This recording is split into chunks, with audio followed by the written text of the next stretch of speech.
आप दिखाते रहिएगा। लेकिन इस बीच एक बड़ी खबर आ रही है यूक्रेन पर, पुतिन से संबंधित यह खबर। यूक्रेन की सेना को पुतिन की सलाह, सत्ता को सेना हाथ में ले ले, सत्ता को सेना में हाथ ले ले, यही चाहता है रूस। यूक्रेनी सेना को सरकार चलाने को कहा है रूस ने। यूक्रेन युद्ध पर पुतिन का बड़ा बयान इस वक्त सामने आ रहा है। यूक्रेन की सेना को पुतिन की सलाह है कि सत्ता को सेना हाथ में ले ले, यानी कि एक तरह से तख्ता पलट, आर्मी फोर्सेस की तैनाती की ओर इशारा करते हुए पुतिन चाहते हैं कि यूक्रेन में अगर स्थितियां सामान्य होने की तरफ बढ़े, वो तभी हो सकता है जब यूक्रेन की सेना को पुतिन की सलाह है कि सत्ता को सेना को हाथ में ले लेना चाहिए। लेकिन क्या ये सब कह देना और इनको कर पाना इतना आसान होगा? एजेबी जैनी जी, मैं आपसे ये पूछना चाहती हूँ सर, ये अलग अलग स्टेटमेंट समय समय पर कुछ एक घंटे के अंतराल पर क्यों रशिया के सामने आ रहे हैं? कभी रूस ये कहता है कि हम प्रतिनिधि मंडल भेज रहे हैं, कभी ये कहता है कि किसी दूसरे का दखल हम तैयार नहीं होंगे, अब ये कह रहा है कि अब सत्ता को सेना ने संभाल लेना चाहिए, तब जाकर स्थितियां सही होंगी। जैनी जी।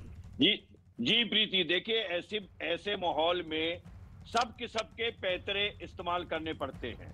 वो डिप्लोमेटिक भी करेंगे, फेक वाले भी करेंगे, कुछ आपको गुमराह करने के लिए करेंगे, कुछ खाली अनाउंसमेंट के लिए और पोस्चरिंग के लिए करेंगे, और कुछ असलियत के लिए करेंगे। अब मैं असलियत पे आता हूँ। असलियत क्या चाहते हैं पुतिन? वहां का सत्ता पलट, वहां का रिजीम चेंज, वांट्स आउट। कैसे करते हैं? अपने किस्म के कोई प्रो रशिया सिविलियन को बिठाएंगे, या पहले फौज को बोलेंगे कि भाई आप ले लो। नहीं चाहता कि वहां पे खून खच्चर और हो। अब आप देखें कि जब वो कीव के आसपास पहुंच गए हैं, तो कीव एक छोटा सा शहर नहीं है। आप उसकी इमारतें देखिए, कितनी बड़ी बड़ी बिल्डिंगें हैं। तो वो सब बिल्ट अप एरिया की फाइटिंग है।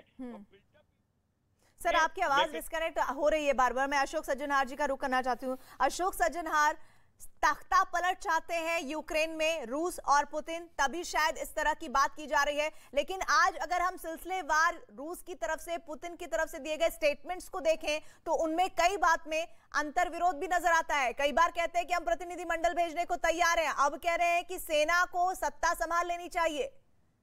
बिल्कुल, देखिए वहां पर वो कंफ्यूजन शो करना चाहते हैं, वहां पर वो सभी के दिमाग में ये डालना चाहते हैं जो उनकी जो सरकार है वो बिल्कुल वहां पर टिक नहीं पाएगी। तो इसीलिए इस प्रकार की बातें कह रहे हैं। सत्ता परिवर्तन तो बिल्कुल ही पुतिन चाहता है। जो यहाँ पर जो जेलेंस्की, राष्ट्रपति जेलेंस्की की सरकार है, उसको बर्खास्त कर दिया जाए और उसकी जगह किसी और जो प्रो रशियन हो, जो रशिया की तरफ लीन करता हो और जो रशिया का कहना माने, जैसे कि आप कह सकते हैं कोई कठपुतली सरकार यहाँ पर वो लगा दी जाए, जिससे कि जो कुछ रूस उसे कहता है वही वो माने। अब आपको हमको मालूम है जो ईस्टर्न सेक्शन जो है, पूर्व का क्षेत्र जो है डॉनबास का, वहां पर तो उसने उनको इंडिपेंडेंट स्वतंत्र राज्य घोषित कर दिया, स्वतंत्र देश घोषित कर दिया है, डोनेत्स्क को और लुहांस्क को। और यहाँ पर वो सत्ता परिवर्तन करेगा, परंतु किसी यूक्रेनियन नेशनल को वो सत्ता देकर, जो कि प्रो रशियन होगा, उसको वहां पर स्थापित करके पुतिन वापस जाना चाहता है। लेकिन सबसे बड़ी बात तो यह है कि क्या यूक्रेन इस बात को मानेगा जिस बात को कहने की कोशिश पुतिन कर रहे हैं? वहीं दूसरी तरफ अगर जो पुतिन चाहते हैं कि यहां पर तख्ता पलट हो जाए, अगर ऐसा हो जाता है तो क्या सब कुछ ठीक ठाक हो जाएगा? क्या सब कुछ पहले जैसा हो जाएगा? प्रो रशियन अगर सत्ता की कमान संभाल लेते हैं तो क्या यूक्रेन में सब कुछ सही हो जाएगा? यह भी अपने आप में अहम सवाल हो जाता है। एक बार फिर से जनक का, वॉर न्यूज रूम का रुख कर लेती हूँ। जनक जी प्रीति, जो खबर अभी आ रही है उसके मुताबिक जो आपने कहा कि अब पुतिन चाहते हैं कि यूक्रेन की सेना अपने हाथ में कब्जा ले ले, सत्ता का जो सूत्र है वो अपने हाथ में ले ले। ये जो तस्वीरें हैं आपको दिखा रहा हूँ कि किस तरीके से, जो मैंने पहले तस्वीरों में दिखाया था, बिल्कुल वही तस्वीरें हैं। उसको ब्रॉडर सेंस में यहाँ पर दिखाने की कोशिश करूँगा कि ये तस्वीरें दिखा रही कि किस तरीके से रशियन ट्रूप्स लगातार कीव में अब दबदबा, केवल चेर्नोबिल ही नहीं, अब क्योंकि जिस तरीके से वो बेलारूस से लेके लुगांस तक का जो वहाँ पे उत्तरी ध्रुव में से जैसे उन्होंने एंट्री की और उसके बाद एक के बाद एक शहरों पर जो फतह हासिल करते हुए अब आप आगे जा रहे हैं। देखिए ये पूरा रशियन सेना अंदर आते हुए कीव और उसके आसपास के इलाकों में। तो अब ये सत्ता की सूत्र की बात जो आ रही है वो इसीलिए पुतिन कर रहे हैं कि अब उनको पता है कि बहुत ही जल्द कीव पर उनका कब्जा होगा, रशिया का कब्जा होगा। ऐसे में हालांकि ये बड़े तौर पे अपना इमेज भी दिखाना चाहते हैं पुतिन की मेरा काम केवल वहाँ पर जो सत्ता की थी उस सत्ता को बदलना था, और ये इसीलिए वो कह रहे हैं कि अब जाके आर्मी इसको जो यूक्रेन की है वो उसको सत्ता के सूत्र संभाले। तो पॉलिटिकल विल जो था उस चीज़ को वो बदलना चाहते थे, और यही चीज़ देखिए लगातार ये जो रशियन सेना है वो लगातार यूक्रेन की ओर और इसके बाद एक शहरों में आती हुई दिख रही है। तस्वीरें जो सीसीटीवी ऊपर से जो दिखाई गई हैं उसमें साफ तौर पे दिख रही है कि जो रशियन सेना है वो किस तरीके से एक के बाद एक शहरों में पहले कब्जा करती रही, और अब जो कैपिटल है वो कीव पर भी कब्जा कर रही है। क्या कीव पर कब्जा करना, इसका मतलब क्या होता है आप भी प्रीति समझती हैं। वो सीधे तौर पर सरकार पर दबाव रहेगा, ज़ेलेंस्की पर दबाव रहेगा, और चूंकि वही चाहते थे कि वो नाटो के सदस्य के तौर पर बने, और इसी बात को लेकर लगातार रहा कि ये देखिए वो तस्वीरें रशियन ट्रूप्स की जो कीव और उसके आसपास के इलाकों में लेकिन जनक इसमें सबसे बड़ी बात तो ये भी आ रही है ना कि अब वहां के सिटीजन्स, यूक्रेन के जो सिटीजन्स हैं उनको हथियार थमा दिया गया है। जो दिन में जानकारी आ रही थी, हो सकता है वो आंकड़ा और बढ़ गया हो, 10,000 के करीब वेपन्स जो है वो आम नागरिकों को बांटे गए हैं यूक्रेन में, और ये कहा गया है कि युद्ध की स्थिति में आप भी लड़िए अपने देश के लिए। लेकिन सबसे बड़ी बात तो यह है कि क्या युद्ध ही समाधान है, क्योंकि सबसे ज्यादा नुकसान अगर युद्ध से किसी का होता है तो वो आम नागरिक का होता है, क्योंकि आशियाना तोड़ने में तो सेकंड्स भी नहीं लगते हैं लेकिन एक उम्र बीत जाती है। हमारे साथ वहां से एक और स्टूडेंट जुड़ रहे हैं, नौशाद हाशमी। नौशाद, आप किस हिस्से में है यूक्रेन के, और अभी आपके साथ किसी तरह का कांटेक्ट किया गया है कि कैसे आप भारत वापस आ सकते हैं?